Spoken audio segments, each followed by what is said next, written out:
Banjir Halmahera surut, 1.749 warga diungsikan.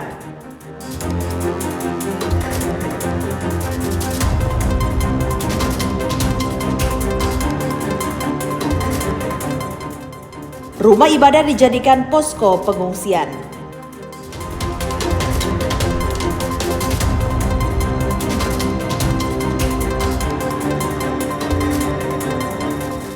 Produksi ikan asap primadona usaha warga desa Maitara.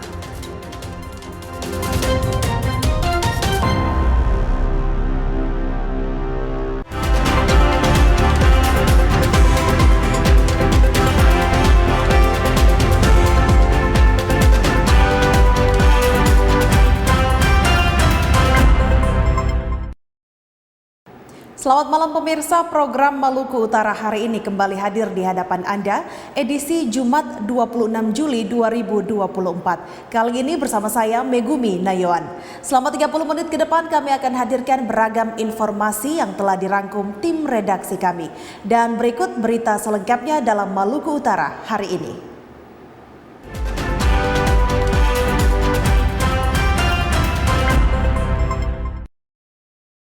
Kita ikuti informasi pertama. Banjir bandang yang terjadi di Kabupaten Halmahera Tengah, Maluku Utara dalam 3 hari terakhir kian surut. Meski begitu, akses jalan utama wilayah setempat masih digenangi air setinggi betis kaki orang dewasa. Banjir bandang yang menerjang 6 desa di Kecamatan Weda Tengah, Kabupaten Halmahera Tengah, Maluku Utara saat ini mulai surut. Banjir selama 3 hari menyebabkan 1.749 warga harus dievakuasi ke posko pengungsian yang tersebar di 8 titik, diantaranya di Makobrimob dan Kodim 1512 Weda. Meski di sebagian desa banjir mulai surut, namun di desa Lukolamo aliran air dari luapan sungai masih terus terjadi hingga menutupi ruas jalan raya. Aliran air cukup deras dan sangat membahayakan warga. Pengendara sepeda motor yang nekat menerobos banjir mengalami mogok dan mobil minibus pun harus ekstra hati-hati. Pemerintah Kabupaten Halmahera Tengah menetapkan masa tanggap darurat bencana banjir 7 hari sejak Senin 22 Juli 2024. Para pengungsi yang menempati 6 titik lokasi pengungsian telah menerima bantuan berupa makanan, air bersih, obat-obatan, serta perlengkapan bayi. Hingga kini belum ada data korban jiwa, kerusakan rumah maupun fasilitas umum yang diakibatkan banjir. Masih ada 4 hari lagi, 7 hari. Nah, kalau hari ini sudah bisa, ini sudah terlihat surut. Nah, buktinya kita berada di desa Waikop. Kalau sudah surut kita akan berangsur-angsur untuk melakukan pengembalian para pengungsi. Dari Maluku Utara, kontributor TVRI Ivan Gusti melaporkan. Sementara itu, 2 rumah ibadah di Lelilef Waibulan Weda Tengah dijadikan posko pengungsian bagi warga terdampak banjir. Upaya ini merupakan inisiatif pengelola tempat ibadah agar menampung para pengungsi. Pasca banjir yang terjadi sejak Minggu 21 Juli 2024, warga terdampak banjir di daerah Lukolamo dan Lelilef Waibulan sebagian diungsikan ke rumah-rumah ibadah seperti Masjid Al-Mutakin dan Gereja Pantekosta di Indonesia GPDI Eklesia. Ratusan warga mulai dari bayi, balita hingga lansia menetap di posko pengungsian ini pasca banjir. Upaya ini merupakan inisiatif pihak pengelola tempat ibadah untuk menampung warga korban banjir. Selain itu, pihak masjid dan gereja juga menyediakan makanan dan minuman serta menyalurkan bantuan seperti pakaian, peralatan MCK, dan alas tidur. Warga di sini kurang lebih 450 itu belum data real. Terdiri dari bayi balita, anak-anak, lansia, sama warga masyarakat sih. Dibutuhkan mungkin perlengkapan mandi, perlengkapan tidur, makanan, sampo-sampo, terus sama obat-obatan. Sampai sekarang masih banyak Bu yang mendaftar? Iya, masih banyak. Kalau ini Bu, baju-baju penyaluran bantuan dari mana saja? Kalau untuk penyaluran bantuan itu dari sukarelawan. Dari warga masyarakat di sini yang dari hati nurani untuk menyalurkan bantuan. Oke, kalau ini Bu dari mana saja nih Bu, ya warga yang datang di sini? Warga yang datang di sini itu yang kena dampak Bu, seperti di bagian Trans sama di Lukolamo. jumlah dari warga yang kami tampung di sini untuk per hari ini kurang lebih 235 orang. Itu dengan rincian 159 itu orang dewasa, terus yang 76 itu anak-anak dan 4 ada bayi di bawah 1 tahun. Begitu. Ya kalau dari gereja kami kan sudah menyiapkan tempat, pakaian sama alas untuk tidur. Nah, ada juga bantuan dari beberapa masyarakat, terus bantuan dari perkumpulan-perkumpulan seperti Perkumpulan Pemuda Gemah, Perkumpulan Orang-orang Ambon, Perkumpulan Kawanua Manado, dan ada juga dari PT perusahaan-perusahaan, cuma itu lebih ke divisi-divisi mereka yang membantu. Kalau mereka biasa bantunya dengan makanan yang sudah siap saji, siap dimakan seperti itu. Hingga kini sebagian pengungsi sudah kembali ke rumah masing-masing untuk membersihkan rumah mereka dari material banjir. Namun posko pengungsian di rumah ibadah masih tetap menampung warga terdampak banjir hingga kondisi kembali berangsur kondusif. Tim Liputan TVRI Maluku Utara melaporkan. Pemirsa, produksi ikan fufu atau ikan asap menjadi primadona usaha yang digeluti masyarakat Desa Maitara. Hal ini karena melimpahnya produksi ikan dan tingginya minat masyarakat terhadap ikan asap di Maluku Utara. Produksi ikan asap atau biasa dikenal dengan ikan fufu menjadi salah satu primadona usaha yang digeluti masyarakat di Desa Maitara, Kota Tidore, Kepulauan. Jufri Muhammad adalah salah satu warga yang telah 20 tahun bergelut di bidang pengasapan ikan di Desa Maitara Utara ini. Karena banyaknya produksi ikan yang ada di Pulau Maitara serta tingginya minat ikan asap di tengah masyarakat. Untuk itu, ia memproduksi ikan asap dari hasil tangkapan nelayan di sekitar Pulau Maitara yang didominasi ikan cakalang dan ikan tongkol atau yang dikenal dengan ikan komo. Ikan mentah yang dibelinya dari nelayan pun ditusuk ke sebilah kayu, kemudian disusun pada rak pengasapan. Sekali pengasapan dapat diproduksi hingga 100 ekor ikan asap. Pengasapan pun dilakukan selama 5 jam dengan kayu api yang dibakar di bagian bawah rak pengasapan. Tidak lupa sesekali ikan-ikan ini harus dibalik agar dapat matang merata. Setelah matang, ikan asap ini pun siap dipasarkan di Pulau Maitara maupun dikirim ke Ternate. 1 ekor ikan asap dijual dengan harga bervariasi, mulai dari Rp40.000, tergantung ukuran dan harga pokok ikan mentah yang dibeli. Sebenarnya dari saya ini kan dari 2020 lah. Dari 2021.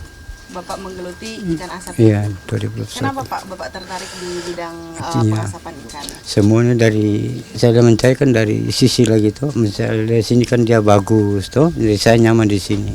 Nah, begitu. Kalau ikan yang Bapak asap ini dari mana Pak? Ya, kan juga dari Basan ke bawah, dari sini di Tumpe daerah sendiri. Begitu. Banyak Pak, ikan jenis apa yang diasap? Ya, cakalang, pokoknya banyak lah. Ikan besar, ikan kecil semua bisa tuh. Semua bisa. Prosesnya berapa lama Pak? 5 jam. 5 jam diasap itu bagaimana Pak? Ya begini sudah, kayak yang ibu-ibu lihat ini sudah tuh. Satu kali pengasapan berapa banyak? 100 ekor gitu kalau 100 ekor. Itu kalau dijual berapa harganya Pak? Tergantung keadaan pasar ibu. Kalau pasar panas berarti jual mahal begitu. Rata-rata berapa harganya Pak? Paling kurang 40.000. Produksi ikan asap tampak begitu diminati masyarakat, sehingga tak jarang banyak rumah warga yang turut dilengkapi dengan tempat pengasapan ikan. Warga pun mengaku penghasilan dari menjual ikan asap ini dapat mencukupi kebutuhan hidup sehari-hari. Megumi Nayawan, Novia Suryani, Tim Liputan TVRI Maluku Utara melaporkan. Memasuki tahun ajaran baru, aktivitas perkuliahan kini segera dimulai, yang diawali dengan penerimaan mahasiswa baru. Untuk mengetahui seperti apa penerimaan mahasiswa baru di salah satu universitas di Tidore, berikut kita ikuti dialog singkat yang telah direkam sebelumnya bersama dengan Sekretaris PMB Universitas Bumi Hijrah Tidore, Suratman Naim. Salam jumpa pemirsa, Anda kembali menyaksikan dialog singkat dalam Maluku Utara hari ini. Kali ini bersama saya Megumi Nayawan. Tentunya kita akan membahas beragam informasi bahkan pun topik yang menarik. Dan kali ini kita akan lebih khusus membahas terkait dengan dunia pendidikan yang ada di Maluku Utara. Dan kali ini saya sudah bersama dengan narasumber yakni Pak Suratman S. Naim sebagai Sekretaris Penerimaan Mahasiswa Baru Universitas Bumi Hijrah Tidore. Salam jumpa Pak.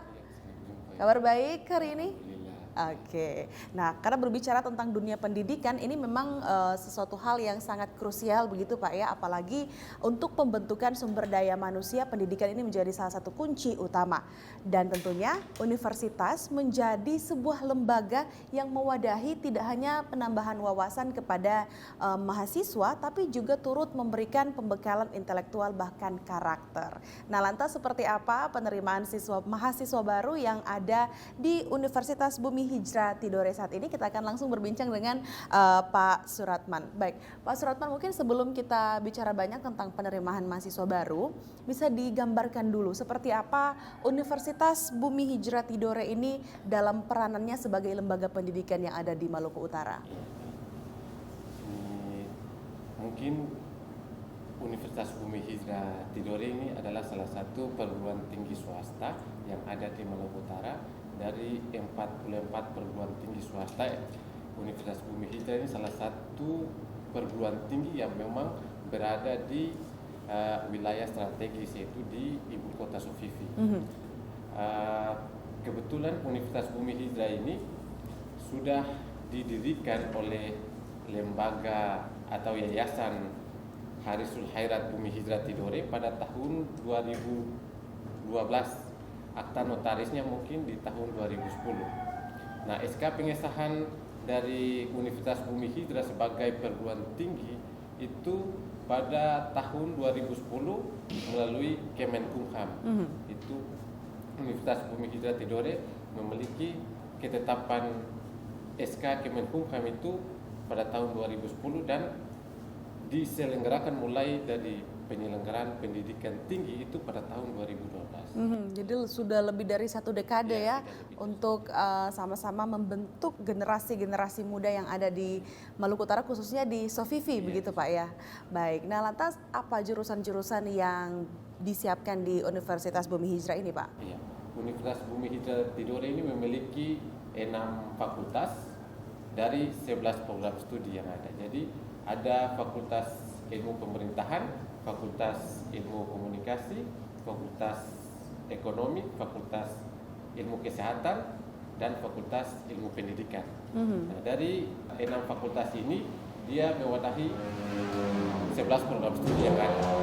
Di Fakultas Ilmu Pemerintahan ada program studinya Ilmu Pemerintahan, di Fakultas Ilmu Komunikasi juga program studinya Ilmu Komunikasi, di Fakultas Ekonomi program studi akuntansi, di Fakultas Ilmu Kesehatan ada program studi kesehatan masyarakat, dan terakhir di Fakultas Ilmu Pendidikan ada 5 program studi, yaitu program studi pendidikan matematika, program studi pendidikan kimia, program studi pendidikan fisika, dan program studi pendidikan bahasa Inggris, dan program studi pendidikan jasmani dan kesehatan. Jadi ini memang sudah cukup banyak jurusan yang disiapkan ya di Universitas Bumi Hijrah Tidore ini. Nah lalu memang kalau kita sedikit berkeliling nih ya pemirsa di Sofifi ini, kita juga pasti bisa melihat bahwa ada bangunan universitas di sekitaran kompleks Galala gitu.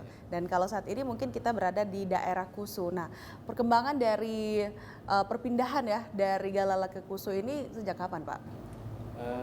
Sejak tahun 2020 kemarin. Berarti ya, lokasi ini baru gitu Pak ya? Baru. Tapi bagaimana perkembangannya Pak saat ini? Perkembangan saat ini dari perpindahan kampus di Galala ke ini Kusu sini itu mengalami peningkatan secara signifikan. Kalau ini dilihat dari infrastruktur yang ada, kebetulan kami ada penambahan 1 gedung rektorat yang kebetulan baru digunakan kemarin akhir tahun 2023, dan sekarang kami ada mengusulkan beberapa pembangunan infrastruktur lagi di provinsi maupun di pemerintah Kota Tidore Kepulauan, karena unit perguruan tinggi ini berada di wilayah administrasinya Kota Tidore Kepulauan. Mungkin untuk sekarang ada beberapa pembangunan infrastruktur gedung, aula dan pagar. Ya. Jadi memang sudah banyak kesiapan dari sisi fasilitas ini sudah sangat memadai untuk tetap melakukan tugas sebagai lembaga pendidikan tinggi yang ada di Maluku Utara. Nah, lantas kita sekarang masuk ke penerimaan mahasiswa barunya. Apalagi di tahun ajaran baru, seperti apa sebenarnya mekanisme penerimaan saat ini, Pak? Untuk mekanisme penerimaan mahasiswa baru, kebetulan sebelum kami ke tahapan penerimaan mahasiswa baru itu kami ada kunjungan sosialisasi ke sekolah-sekolah. Kebetulan kemarin ada 4 kabupaten kota yang kami kunjungi, yaitu ada di wilayah Kota Tidore Kepulauan di Daratan Oba, lalu di Halmahera Barat di Kecamatan Jailolo Selatan, dan masuk ke Sidamoli juga. Lalu di Kabupaten Halmahera Tengah itu ada beberapa sekolah yang kami kunjungi di sana, dan terakhir di Kabupaten Halmahera Timur. Jadi sudah diberikan sosialisasi dulu ya kepada siswa-siswa SMA berarti. Nah, lantas setelah sosialisasi baru kami menerima penerimaan mahasiswa baru, membuka penerimaan mahasiswa baru. Mungkin penerimaan mahasiswa baru ini untuk kami buka dalam 3 gelombang. Gelombang pertama itu Februari sampai pada bulan April, lalu gelombang kedua Juni, Juli, dan gelombang ketiga itu Agustus, di bulan Agustus. Oke, jadi ini masih sementara dalam proses penerimaan begitu Pak ya. Apa saja yang perlu disiapkan oleh para mahasiswa baru ini untuk mendaftar? Iya, untuk penerimaan mahasiswa baru ini kami sudah ada website untuk pendaftaran, ada formulir pendaftaran online-nya di situ. Lalu ada beberapa persyaratan yang sudah ada di website resmi penerimaan mahasiswa baru. Itu ada mengisi formulir secara online, lalu mempersiapkan berkas untuk diserahkan ke panitia penerimaan mahasiswa baru seperti ijazah atau surat keterangan lulus, fotokopi KTP, fotokopi KK, kartu keluarga, lalu ada fotokopi NSN sama NPSN, nomor induk siswa nasional sama nomor pokok sekolah nasional dari sekolah asal, lalu ini ada email aktif sama ya itu mungkin. Nah, lantas sampai sejauh ini Pak sudah berapa banyak peserta didik baru yang sudah mendaftar? Ya, untuk di gelombang pertama, kebetulan gelombang pertama kami sudah melaksanakan seleksi kompetensi penerimaan mahasiswa. Jadi ada beberapa, dia masuk ke dalam tahapan seleksi itu ketika mahasiswa sudah memenuhi persyaratan untuk diselenggarakan seleksi kompetensi, maka ada seleksi kompetensi, ada dua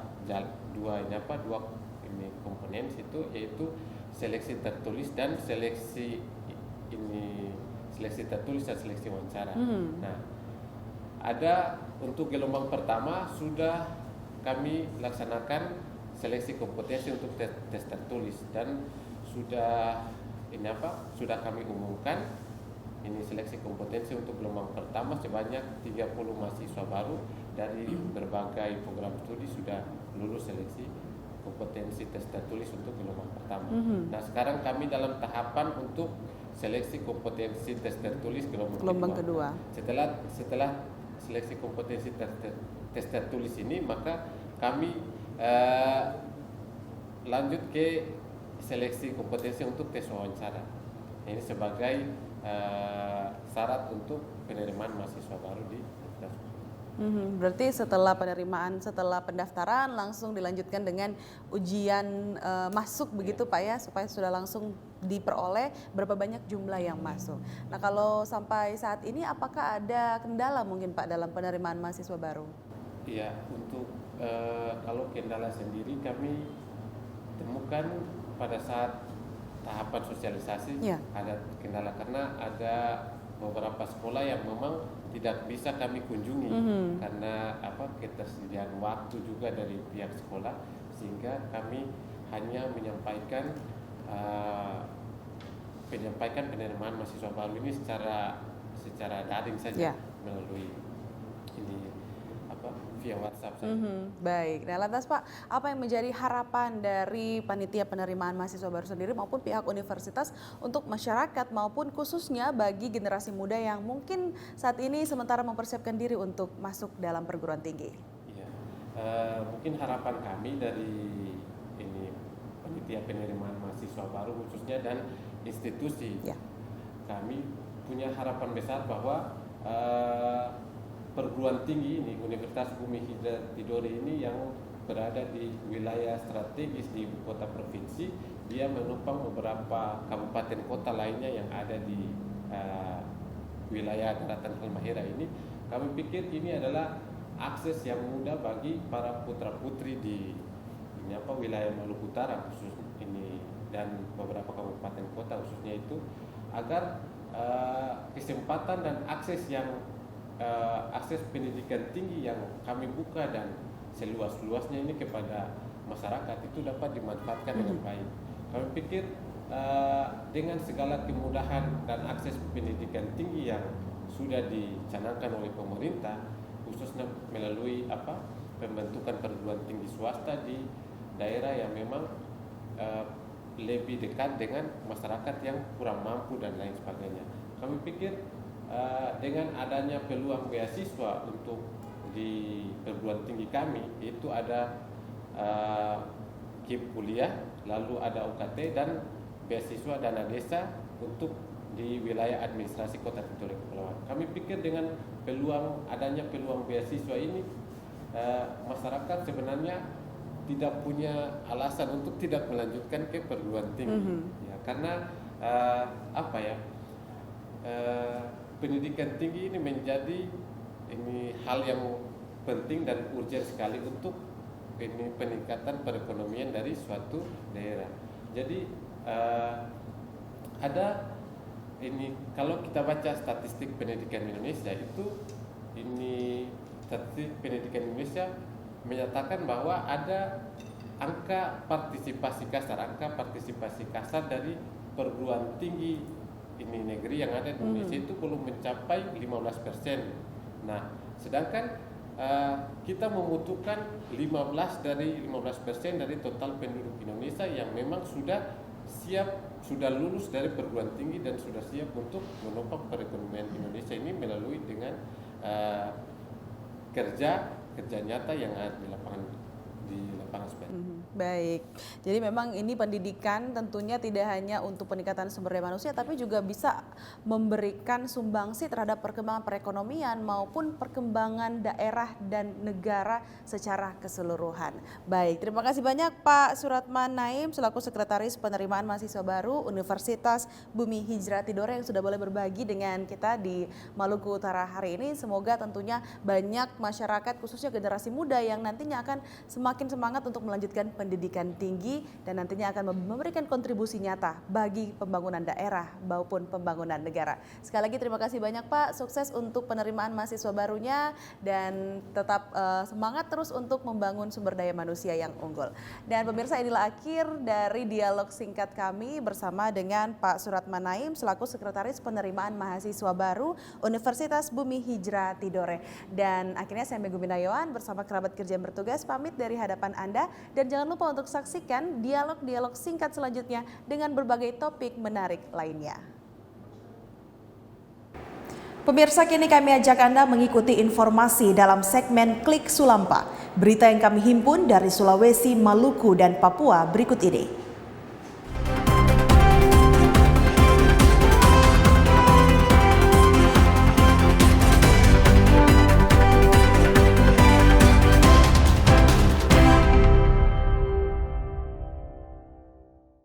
Peristiwa penikaman dilakukan seorang lelaki inisial VS alias Entong, usia 18 tahun, warga desa Motoling, Mawale, Jaga 1, Kecamatan Motoling, Minahasa Selatan, Provinsi Sulawesi Utara. Penikaman tersebut mengakibatkan pria inisial JS usia 49 tahun meninggal dunia. Peristiwa penikaman dilakukan seorang lelaki inisial VS alias Entong usia 18 tahun, warga desa Motoling Mawale Jaga 1 Kecamatan Motoling Minsel.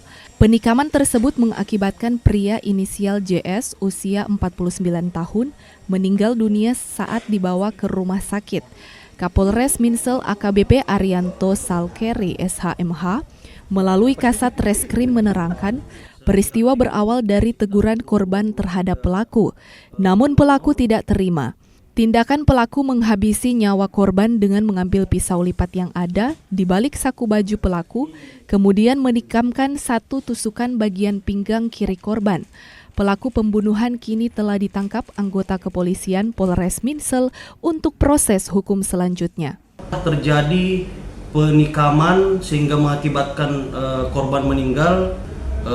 Pelaku dan bersama teman-temannya saat itu sedang setelah beribadah, pada saat pengucapan duduk sambil miras, kemudian pelaku dan bersama teman-temannya kemudian pindah tempat ke rumah teman-temannya lagi, ke rumah rekannya, dan pada saat itu setelah pindah tempat bertemulah pelaku dengan korban. Pada saat itu korban menegur pelaku, dan setelah ditegur pelaku kemudian menampar korban pada saat itu, dan dengan tindakan tersebut oleh korban, pelaku tidak terima dan langsung mengambil pisau lipat yang pelaku simpan di sakunya dan langsung mengarahkan pisau tersebut menikam bagian samping tubuh korban dan sebanyak 1 kali. Perbuatan pelaku yang menghilangkan nyawa seseorang disangkakan pasal 338 KUHP subsider, pasal 351 ayat 3 KUHP dengan ancaman hukuman badan selama 15 tahun penjara. Jimili Agustinus, kontributor TVRI Sulut melaporkan.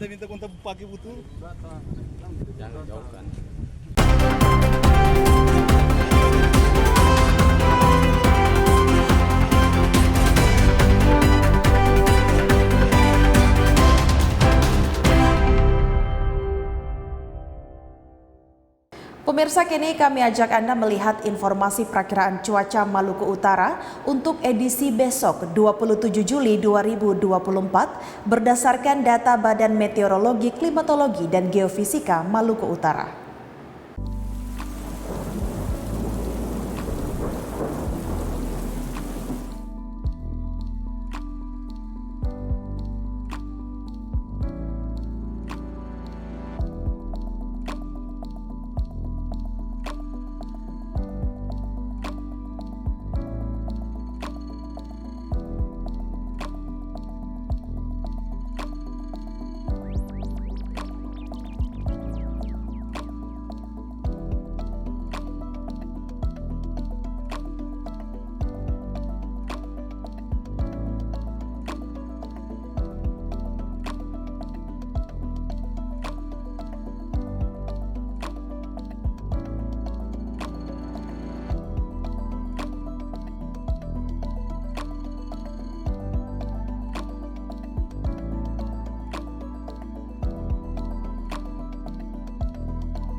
Pemirsa, informasi tadi sekaligus menutup jumpa kita dalam Maluku Utara hari ini. Akhirnya saya Megumi Nayawan bersama kerabat kerja yang bertugas pamit dari hadapan Anda. Terima kasih atas kebersamaannya dan sesaat lagi kami ajak Anda untuk menyaksikan program acara Mangente Negeri dengan judul Negeri Tua yang Bahagia. Selamat menyaksikan dan sampai jumpa.